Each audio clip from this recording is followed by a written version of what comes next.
gặp lần đầu mà đầu mình quay quay. Anh ơi anh à, anh bao bùa gì mà lại làm em yêu vậy? Baby, baby, em nói từ đầu, baby can you say? Mai đi coi ngày, xem cái ngày nào thì nhà mình đóng con vậy.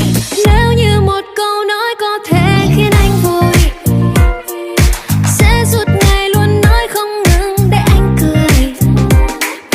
Nếu em làm như thế trong em có hâm không? Điên lắm. Đêm ngày vô nhà thương, đêm ngày vô nhà thương, đêm ngày vô nhà anh đến thương.